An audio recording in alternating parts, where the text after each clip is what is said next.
ತರಕಾರಿ, ಅಕ್ಕಿ ಈ ರೀತಿಯಾದಂತಹ ಅನೇಕ ಬಡವರು, ಕೆಲವರು ಅದರಲ್ಲಿ ಅಲೆಮಾರಿ ಜೀವನ ಮಾಡ್ತಕ್ಕಂಥವರು, ಇವರೆಲ್ಲ ಸಮಾಜದ ಅತ್ಯಂತ ಬಡ ಜನ. ಅವರು ವಾಸ ಮಾಡತಕ್ಕಂಥ ಪ್ರದೇಶಗಳು ಮೊದಲಿನಿಂದಲೂ ಕೂಡ ದಾಖಲೆ ರಹಿತವಾಗಿ ಬಂದಿದ್ದಾವೆ. ಅಂದರೆ ಅದಕ್ಕೆ ಗ್ರಾಮದ ಸ್ಥಾನಮಾನನೂ ಇರಲಿಲ್ಲ, ಅವರ ಮನೆಗಳಿಗೆ ದಾಖಲೆಗಳು ಇರಲಿಲ್ಲ. ಸೊ ಇದನ್ನ ಸಮಸ್ಯೆಯನ್ನ ಮನಗಂಡು ಹೋದ ಬಾರಿ ಕಾಂಗ್ರೆಸ್ ಸರ್ಕಾರ ಇದ್ದಾಗ ಇದಕ್ಕೆ ಶಾಶ್ವತ ಪರಿಹಾರ ಕೊಡಬೇಕು ಅಂತ ಇದಕ್ಕೆ ಒಂದು ಕಾನೂನನ್ನ ಮಾಡಿ ಇವುಗಳನ್ನ ಕಂದಾಯ ಗ್ರಾಮಗಳನ್ನಾಗಿ ಮಾಡಿ ಅಲ್ಲಿ ವಾಸ ಮಾಡತಕ್ಕಂಥ ಜನಗಳಿಗೆ ಹಕ್ಕುಪತ್ರ ಕೊಡ್ತಕ್ಕಂಥ ಕಾನೂನನ್ನ ಕಾಂಗ್ರೆಸ್ ಸರ್ಕಾರ ಮಾಡಿ ಆರಂಭ ಮಾಡಿದ್ವಿ. ಮಧ್ಯದಲ್ಲಿ ಬಂದಂತ ಬಿಜೆಪಿ ಸರ್ಕಾರದವರು ಈ ಅಭಿಯಾನವನ್ನ ಮುಗಿಸಲಿಲ್ಲ, ಏನೋ ಅರ್ಧಂಬರ್ಧ ಮಾಡಿ ಬಿಟ್ಟು.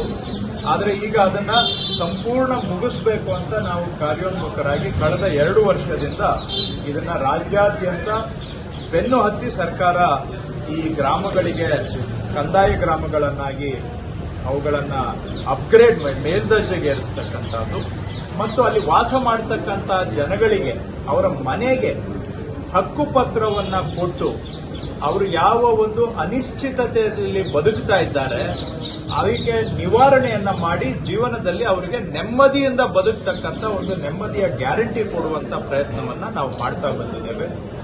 ಅದು ಬಿಜಾಪುರ ಜಿಲ್ಲೆಯಲ್ಲೂ ಕೂಡ ಇಂತಹ ಅನೇಕ ವಸತಿ ಪ್ರದೇಶಗಳು ಇರೋದ್ರಿಂದ ಈಗಾಗಲೇ ಸಾಕಷ್ಟು ಒಂದು 12,000 ಅಷ್ಟು ಈಗಾಗಲೇ ನಾವು ವಸತಿಗಳಿಗೆ ಅಂದ್ರೆ ಮನೆಗಳಿಗೆ ಹಕ್ಕುಪತ್ರ ಕೊಡುವಂತ ಕೆಲಸ ಮಾಡ್ತಾ ಇದ್ದೇವೆ. ಆದ್ರೆ ಇನ್ನು ಉಳಿದಿರ್ತಕ್ಕಂಥ ಎಲ್ಲವನ್ನೂ ಕೂಡ ಈ ವರ್ಷದಲ್ಲಿ ಮುಗಿಸಬೇಕು ಅನ್ನೋ ಗುರಿಯನ್ನು ಇಟ್ಕೊಂಡಿದೆ.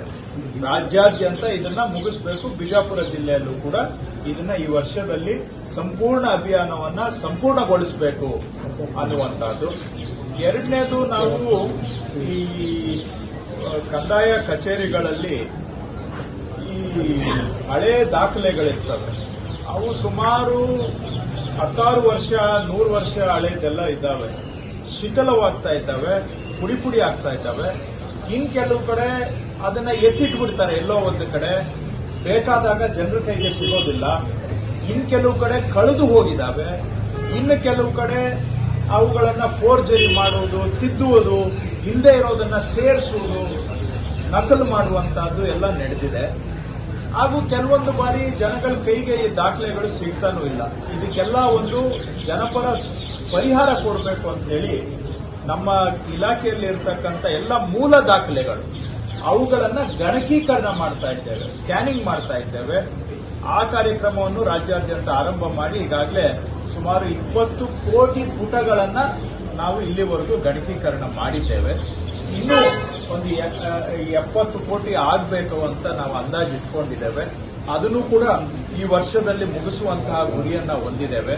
ಇದು ಮಾಡೋದ್ರಿಂದ ನಾಳೆ ದಿನ ಯಾವುದೂ ದಾಖಲೆ ಕಳೆದೋಗಕ್ಕೆ ಅವಕಾಶ ಇರಲ್ಲ, ಅಥವಾ ಎಲ್ಲೋ ಎತ್ತಿ ಇಡೋದಕ್ಕೆ ಅವಕಾಶ ಇರೋದಿಲ್ಲ, ನಕಲು ಫೋರ್ಜರಿ ಮಾಡಕ್ಕೆ ಅವಕಾಶ ಇರೋದಿಲ್ಲ, ಮತ್ತು ಜನ ಆನ್ಲೈನ್ ಅಲ್ಲಿ ಮನೆಯಲ್ಲಿ ಕೂತ್ಕೊಂಡೇ ಈ ದಾಖಲೆಗಳನ್ನ ನೋಡ್ಕೊಳ್ಬಹುದು.